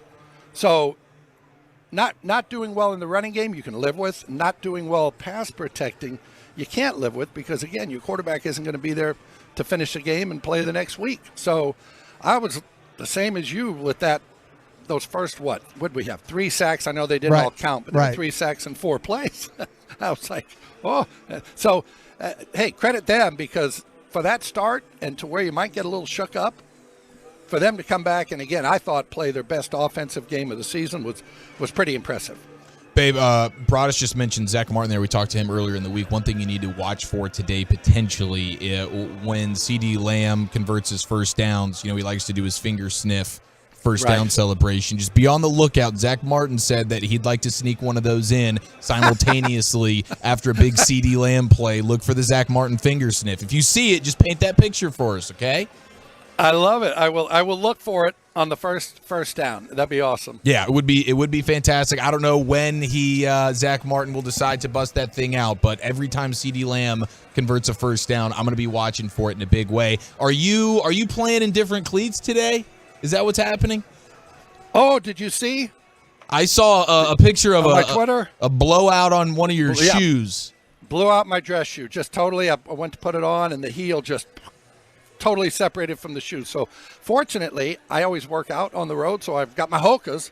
Yeah. So I did have another pair of shoes, but I swear I put it on. I was like, okay, this I was going to have to spat my dress shoe, Right. Up. Yeah. Hey, do we have time quickly for Jalen Hurts? Yes, hit me. Have we got him? Just, it's funny because watching him, and I know he's obviously going to be the center of attention as every quarterback is in the NFL, but the notion that you keep hearing about these guys have never faced adversity, they've always been the 5-star, on and on. Look at a guy like Jalen Hurts, right? Goes to Alabama, gets pulled at halftime of the national championship game, gets benched for Tua, goes back, he's a backup to Tua at Alabama for a year, then obviously goes to OU, has a great year, gets drafted in the second round by a team that already had a quarterback. They had a starting quarterback that they were happy with at that time. We kind of forget with where Carson Wentz's career has gone that they just extended him. So he has overcome a lot of adversity. And you don't think of it that way, right? But he's a special individual. And Jeffrey Lurie, the owner, said he's the most mature 24-year-old I've ever met. So the way he handles everything, hey, to me, very similar to Dak. The way Dak handles the media, the team, all of his commitments that you have as a quarterback that you don't have at other positions.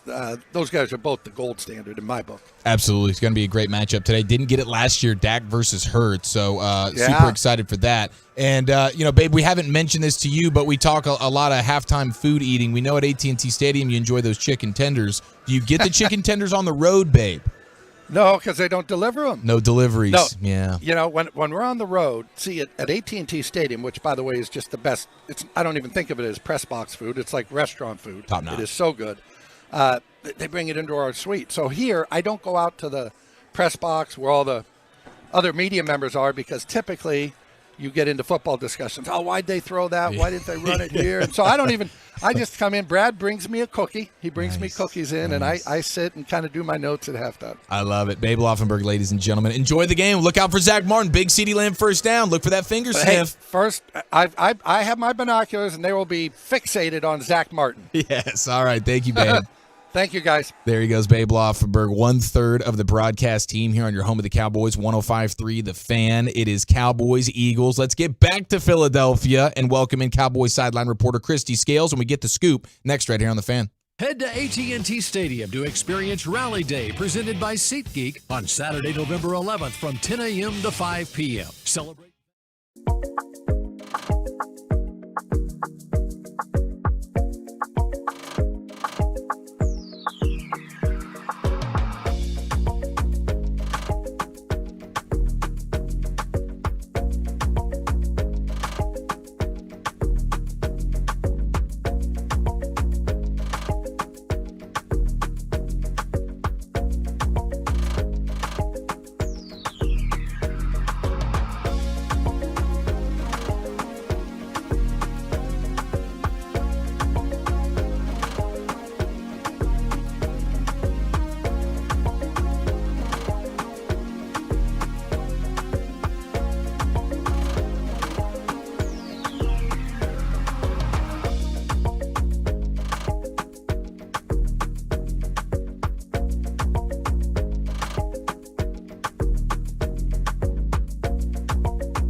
Yeah, Lincoln Financial Field, and welcome in the Cowboys sideline reporter, Christy Scales. Let's get the scoop. Christy, gosh, is it the most beautiful day ever in Philadelphia right now? All these pictures, it looks phenomenal.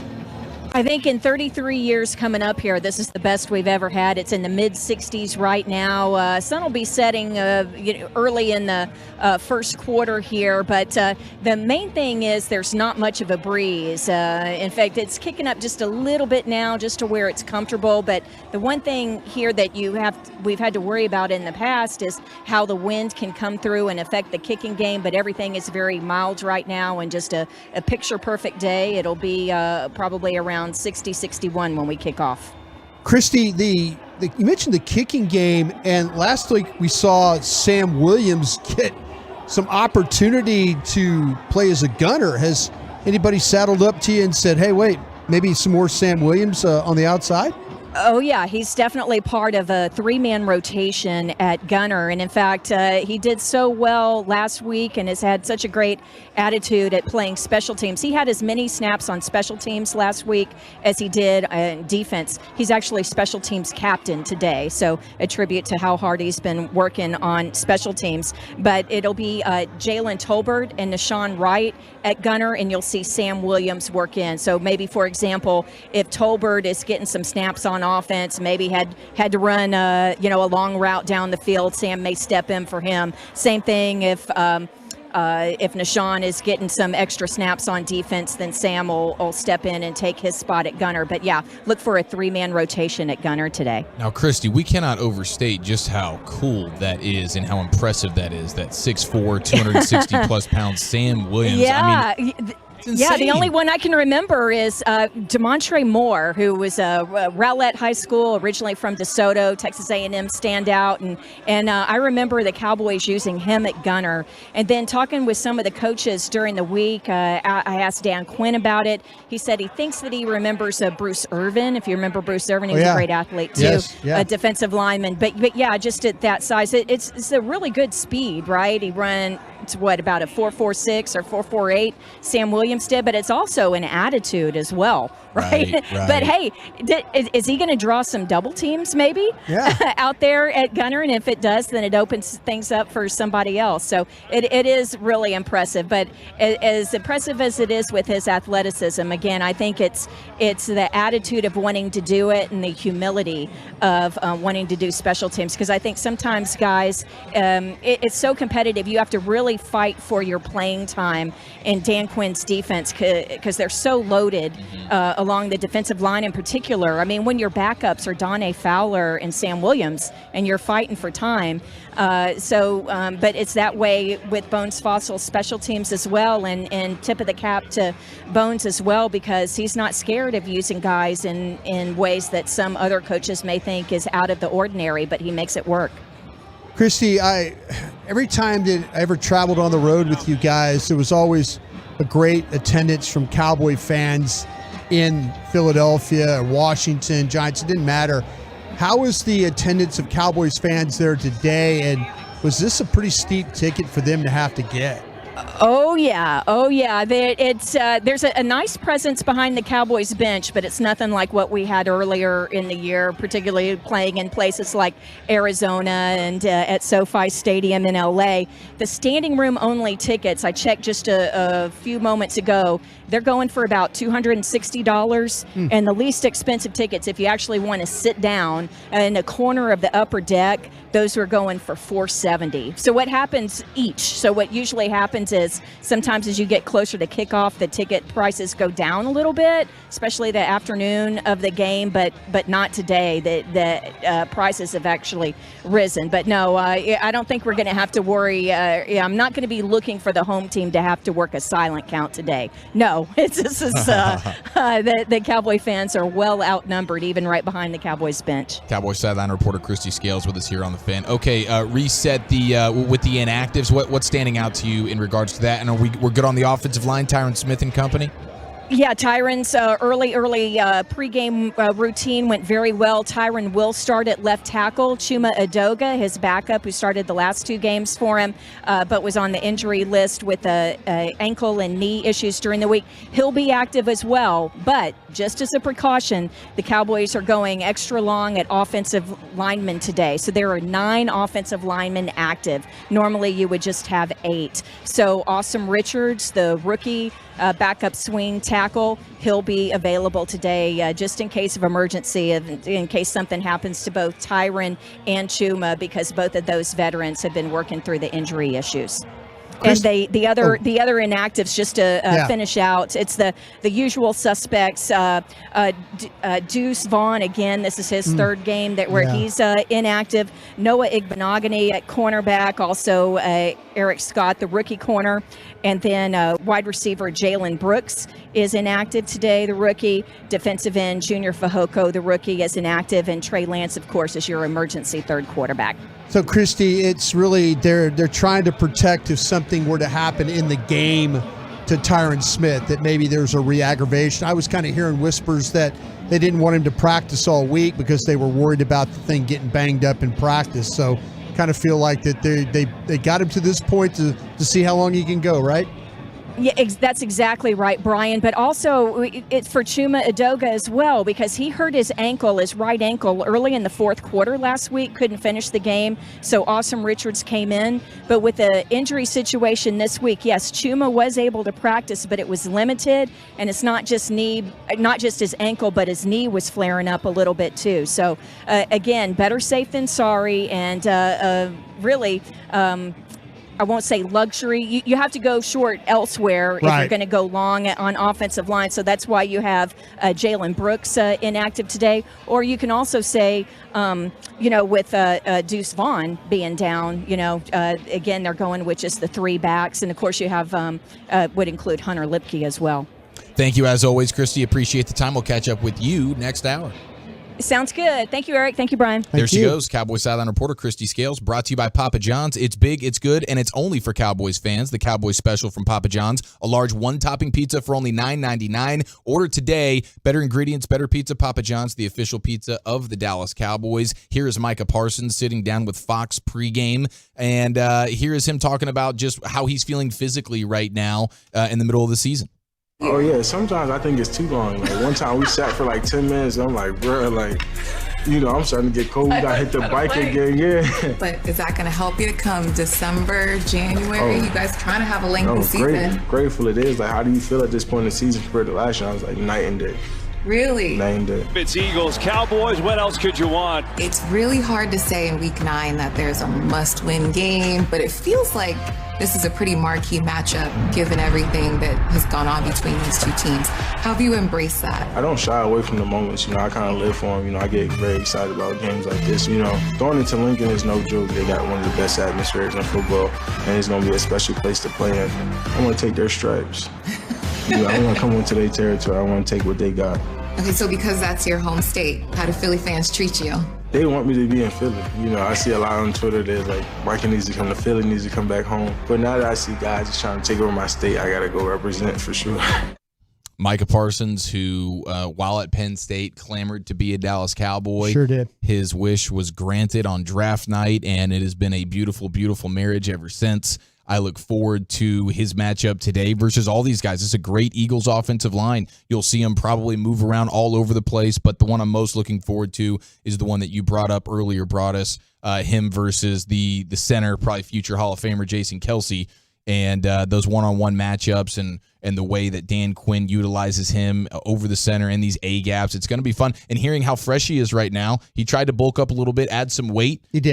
In the offseason. It sounds like it's paying off for him. He did. He added some body armor. They were coming off a bye, and they've had some games where early in the year, they were blowing people out, and he was trying to stay on the field because he's thinking like he smells blood in the water is what he does. And, that's right. And that's what players do. They want to be on the field playing.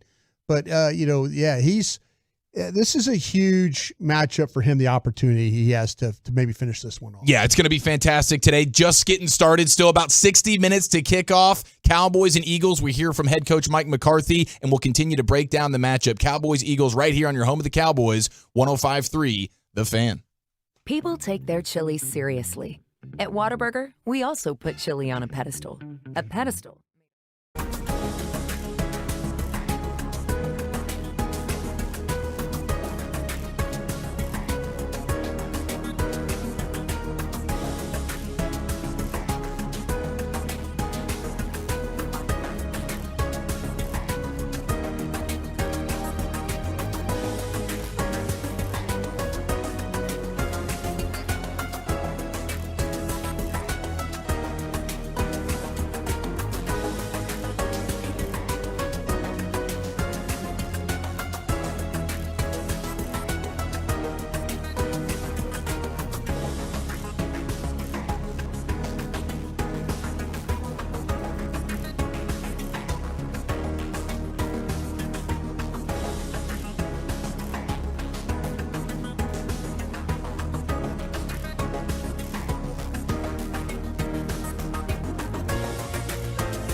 Eric Chiofalo and Bryan Broaddus. Brought to you by AT&T, the official partner of the Dallas Cowboys. Miller Lite, the only beer of the Dallas Cowboys. It's Miller time. And by blockchain.com. Make your crypto play today. Also brought to you by Bill Nunnally, attorneys and counselors. Jack Link's Beef Jerky. Jack Link's, feed your wild side.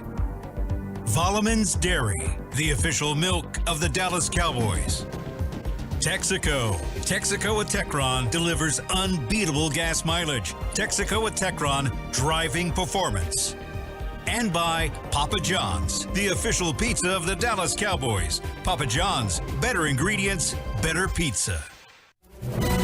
Now, here's Eric Chiofalo and Bryan Broaddus. We're under 60 minutes to one of the best rivalries in all of sport, Cowboys-Eagles, here on the Dallas Cowboys Radio Network. Ladies and gentlemen, welcome in to another Cowboy Game Day. Broaddus, you're a Super Bowl champion. You've been a part of a million of these Cowboys-Eagles matchups. This is going to be special. Lincoln Financial Field. Brad, Babe, Christy, it's going to be fantastic. The best weather they've ever seen, according to our broadcast team, going to Philadelphia. It's going to be a special day. This Eagles offense has been pretty dynamic through the passing game. They got a lot of weapons here. A.J. Brown's been dominant. Devontae Smith, Dallas Goedert at tight end. Jalen Hurts a little bit banged up. What does the Cowboys defense need to do today to slow down this passing attack? Well, you're absolutely right about that. You know, the quarterback is going to sit in the pocket and he's going to throw the football. I don't think he really wants to run with the ball, and I think he's banged up. I know, Merrill Reese, who we had on earlier, the play-by-play man for the Eagles,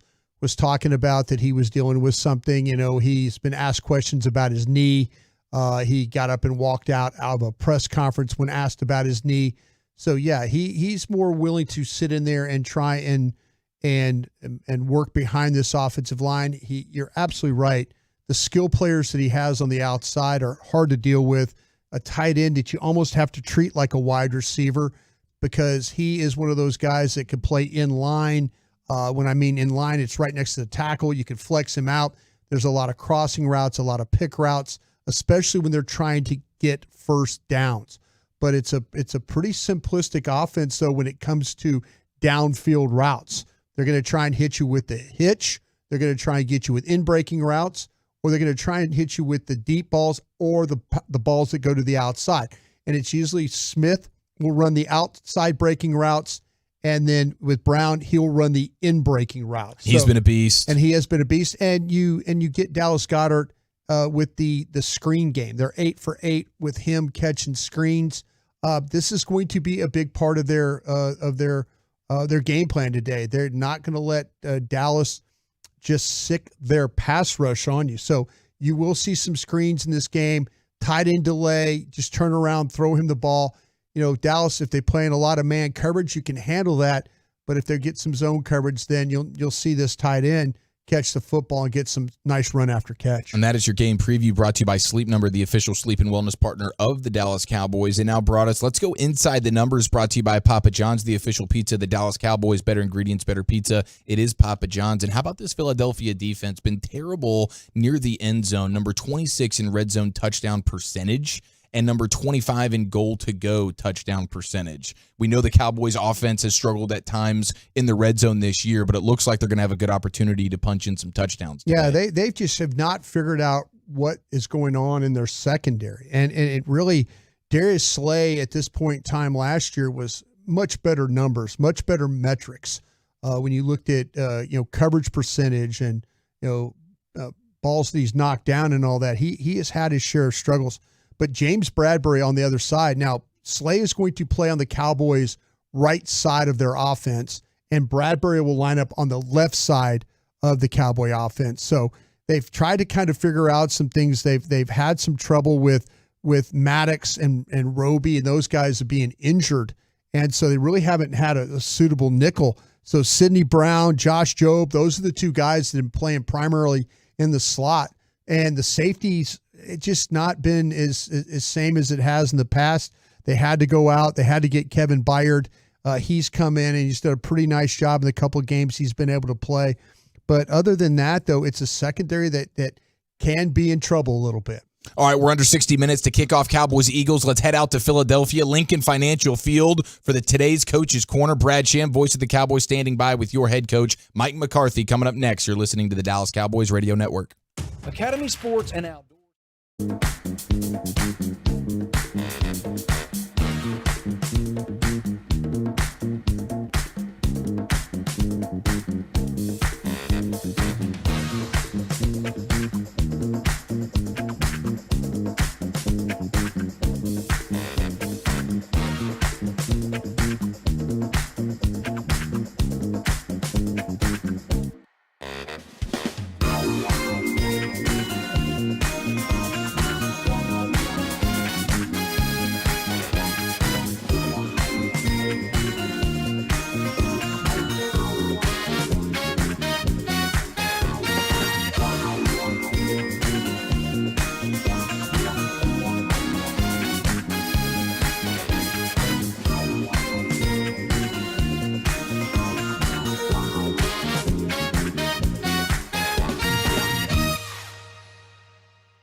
kickoff. The power of the Dallas Cowboys radio network, as we have Cowboys head coach Mike McCarthy standing by for today's Coach's Corner with the voice of the Cowboys, Brad Sham. Brad, take it away, sir.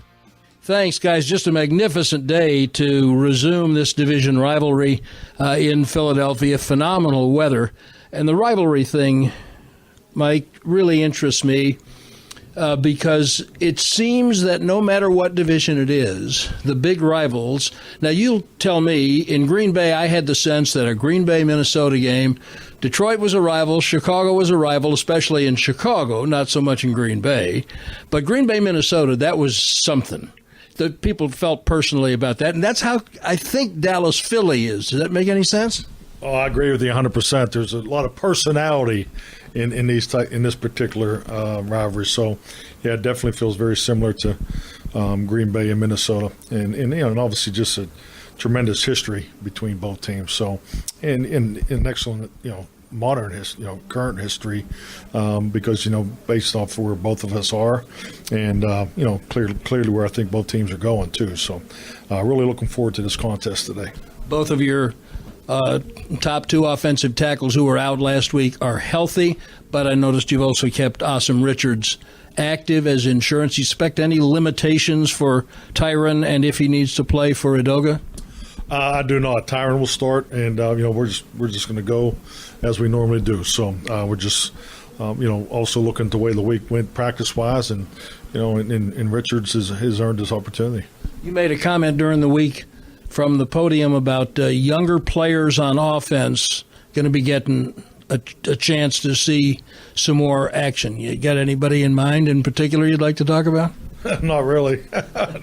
No. I just think that if you look at our offense, we're young in spots, and then you're doing more with different personnel. So I think it's a philosophical approach over the course of a year, and you'll be seeing some of those packages today.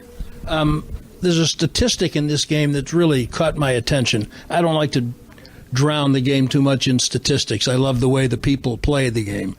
But the Eagles are giving up 65 yards rushing a game. That's really good. But they've also faced considerably fewer rushing attempts against them than any other team, and they've had their bye. I mean, they haven't had their bye. They've played a full complement of games. Why have so few people run against them, do you think? You mean attempts? Yeah. I think, but if you also look at the other side of the equation, the passing yards that they've been giving up is quite a few, and I think really, and you have to look across the other side of the ball. Their offense is scoring a lot of points, and I think they're top 3 in the league in scoring points, and have been for a couple of years. So I think this, when you come in to Philadelphia, you have to score. So I think that's probably part of it. One of the guys who's doing a lot of scoring for them is A.J. Brown. He might be playing as well as any offensive player in the league. What's happened to him to elevate his game? Well, I just think they're giving him clearly so many more opportunities. I think just with the fact of the way they've been running the football, you're almost mandated to play him more one-on-one because of their effectiveness running the football, and obviously with Jalen. So, but yes, he's on an incredible tear right now. So, obviously, it's a big focus point for us. And last one, it's my deep think philosophy of the day question. Would this be a bigger win for you than a loss would be damaging? I don't know. I don't think like that. So, you get another one? No?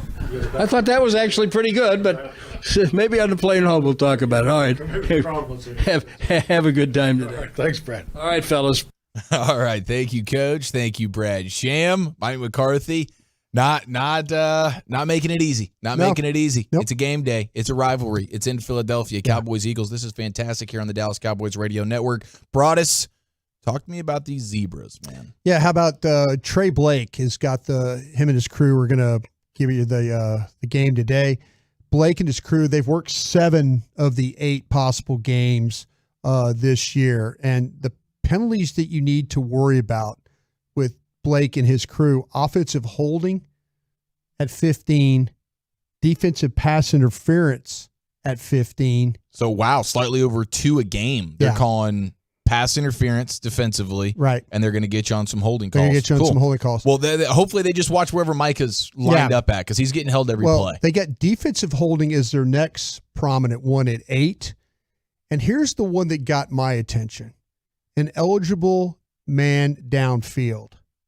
So when you start to talk about these teams that run screens and they let the linemen get out. This is one of these calls that can't get out too quick there. Yeah, 6 of those have been called by this crew. So a team that's really, really heavy, screen heavy, like the Eagles are, maybe Trey Blake will be a weapon against them if, in fact, they're an RPO team too. Right, the RPOs as well. I was thinking the same. Yeah, we've seen some guys. Get down the field and not being called. But you also the other ones you need to worry about illegal use of hands, face mask, and roughing the passer would be 3. So Trey is. Don't be surprised if your quarterback takes a hit or two, but if he deems it not within the boundaries, you might get that roughing pass. But keep an eye on that illegal man downfield one. I think that's something with the Eagles that maybe that could very well benefit the Cowboys. All right, as we continue to inch closer and closer to kickoff, Cowboys and Eagles live from Philadelphia. Let's go into the owner's box with Jerry Jones and Jerry Jr. Got dueling Jerrys going down here. We'll get you the owner's box coming up next. Dallas Cowboys football will continue in a moment. Tom Thumb's new Drive Up and Go.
30 minutes to kick off Cowboys Eagles. Let's go out to Philadelphia into the owner's box with Jerry Jones, Jerry Jr., and Cowboys sideline reporter Christy Scales. Christy, take it away.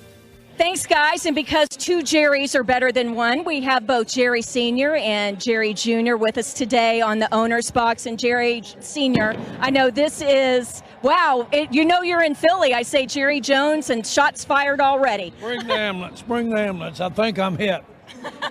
But I know I jerked my back out. Get the ambulance over here. I know you're so excited today. This is the way it's supposed to be in the NFC East, is it not? Oh, well, I'd say I'd go beyond that. I thought about this when I was thinking about pro football. I think about it after a Saturday like we just had yesterday, college football. We've I thanked our coach right before I came out here. I thanked him for all the work and giving us this team to put out here against the Philadelphia Eagles with a lot at stake. And the Eagles really top team. But I'm going to tell you something, we're coming to play too. And I appreciate not only the work that Mike has done, but the staff and certainly the players. And this is for today. This is to win today and go home with this win. We'll worry about breathing tomorrow. Jerry Jr., can you just talk about from a league perspective, just and your background, head of marketing and all that? I mean, this is exactly what the NFL knew it was going to get, right, when they scheduled it for the afternoon doubleheader feature. Well, we know everyone's back there in Dallas and they're tuned in, and this game today has a really great chance to be one of our best rated games from an NFL league perspective. But that's why they schedule them like they do. That's why we have this window here at 3:25 coming up Central Time for this kickoff. But to what Jerry was saying, our team's ready. Just sitting there talking with Coach, we're very focused and think our fans have a lot to look forward to and be excited about over these next 3.5, 4 hours. And not just focus, but also from a health standpoint. Tyron Smith coming back at left tackle, and I know that you've been resting him some during the week, and that's the plan moving forward to get him through the season. But what does it mean to have that line back intact and have Tyron there at left tackle? Well, I know I'm being a little theoretical, but this game so often is decided on availability. And it can be availability for the whole game, during the game. But availability, or your ability to adjust when a key part of it isn't available. That's what we're looking at in the offensive line. We dressed more offensive linemen out today because of our injury situation in the offensive line. But again, pro football, where we can basically sit here and play and compete against the Philadelphia Eagles on what arguably for today may be as good of who's the best as there is. We like to think that. That's what this is about. A lot of people say a measuring stick. I've said clearly to me, this is not a measuring stick. This is everything we've done. We're trying to win this ball game against the Philadelphia Eagles on this beautiful day up here in Philadelphia. What is the key defensively? Because they obviously have the dynamic receivers. They've added Swift at running back, and Jalen Hurts is his career. The arrow keeps pointing up. So what's the key for the Cowboys defense to stop that bunch? We've got to take the firepower out of Hurts, and when he's running, we got to make that as ineffective as he can. When he's throwing, we've got to make him really thread the needle. He throws on the run a lot. We know that's not getting your feet setting in the pocket. We need to discourage that. So take the very best thing you think about he does on a football field, and that's where we need to be trying to stop. We appreciate it. Thank you, Jerry Sr. Thank you, Jerry Jr. That's the view from the owner's box. And as we continue counting down to Cowboys and Eagles here at Lincoln Financial Field, let's rejoin Bryan and Eric.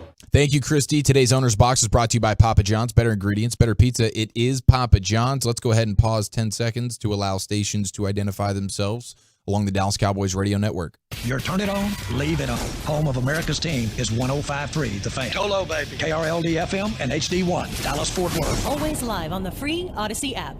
And now we continue to get to know the enemy, brought to you by Arrow Exterminators, the official pest control provider of the Dallas Cowboys. The Eagles have turned the ball over 13 times in 8 games, with 11 coming from their quarterback, Jalen Hurts. He's thrown 8 interceptions. He's lost 3 fumbles. That is going to be a huge, huge factor in today's game. Cowboys, Eagles, we inch closer and closer to kickoff. Under 30 minutes. Let's go inside the booth with the voice of the Cowboys, Brad Sham. You're listening to the Dallas Cowboys Radio Network. Cowboys football and Miller Lite.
Eagles, let's go live to Lincoln Financial Field. Beautiful day in Philadelphia from what I see and hear. Let's go inside the booth with the voice of the Cowboys, Brad Sham, brought to you by WinStar World Casino and Resort, the casino of the Dallas Cowboys. Brad, this is one heck of a rivalry. Do you have any idea how many Cowboys-Eagles games you've done? I haven't counted exactly, Eric, but, I mean, it's got to be somewhere in the vicinity of 90 because, this is my 45th year, and they play twice a year, and I've done at least 2 playoff games between the two, so it's somewhere in the neighborhood of 90 probably. And you rounded the 1, so yeah, I think you nailed it, Brad. I think you did a great job there. Merrill said he's done 3,000 of these, so we were happy well, with Merrill's that. got 2 years on me. Brad, where is this game going to hinge for you today? You asked some really great questions of Coach about the running attempts. Some of which he even wanted to answer. Yeah, and I appreciate it when he wants to answer them. It makes question answering or asking even better when you can do that and you get the answers. But yeah, is it going to be Cowboys trying to run the ball, or is it going to be about throwing the ball today? Yeah, I think it's that. His answer, of course, Bryan, included saying that the Eagles have scored a lot of points. Yes, I know the Eagles have scored a lot of points. The scores of their games, they haven't blown people out. No. Like the Cowboys have 3 or 4 blowout wins.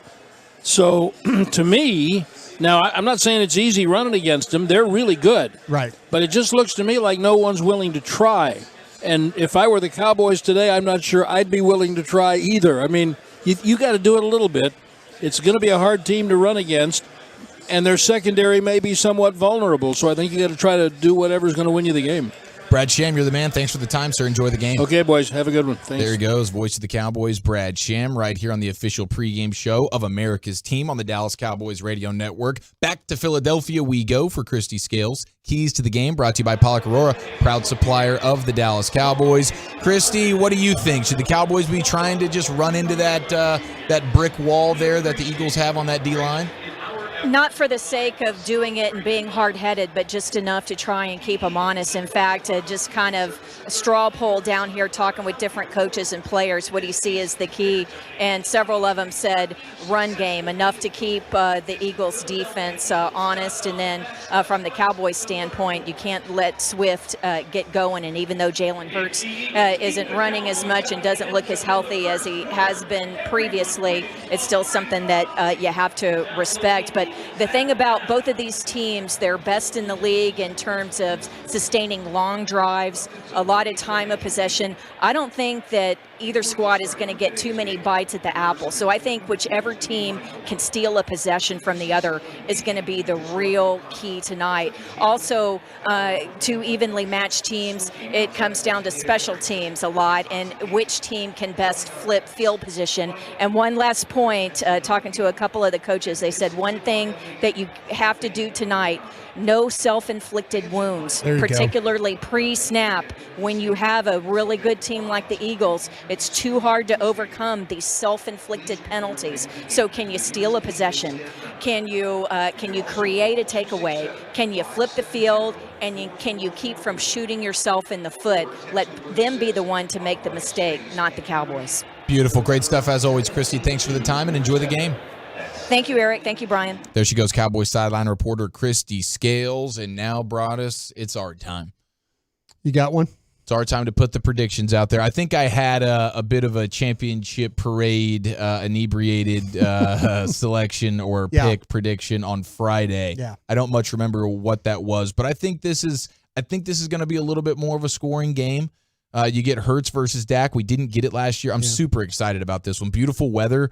And I do think Jalen Hurts is going to give you some opportunities to take the ball away. I'm going to have to see the Cowboys beat a legit team on the road before I'm picking them again. I made that mistake versus the Niners. I think this is a great matchup for the Cowboys, but I'm going to go with the Eagles 30, Cowboys 28. Yeah, I went Philadelphia 28, Dallas 26 is what I went. This is test 2 coming up, and I do worry about the things that the Eagles present. I think the Cowboys have some things that could trouble the Eagles as well, but can you find a way not to have those pre-snap penalties, put yourself in bad down and distance situations? This game is going to be put on the shoulders basically of Dak Prescott and these receivers. Yeah. I don't think running the football is going to have that much of an effect on the Eagles. So I think it's going to be a lot about Dak and he might come up a little short in this one. Yeah, it's going to be interesting. I'm really, really fired up to see how this one plays out. Like I said, I think it is a great matchup with Hurts being a little bit banged up, and how that affects him versus this Cowboys defense, I think is going to be huge. And then, how do Damone Clark, how do Marquise Bell, and Marquise Bell has been playing really, really good football, but this is going to be a challenge with the way they like to test you in the screen game and then with their rushing attack and stuff. So it's going to be fun. A.J. Brown slowing him down is going to be a huge challenge, but this is one heck of a game, one that you want to see the Cowboys win. It would obviously be their best win of the season. Yes. So looking forward to kickoff here as it is approaching rapidly from Lincoln Financial Field. We'll go live to Philadelphia with Brad and Babe here in just a few moments. We'll have Wolchuk and Broaddus on the halftime show and the post game. This has been the official pregame show of America's team. Kickoff is around the corner. Dallas Cowboys football will continue in a moment. You can trust your car.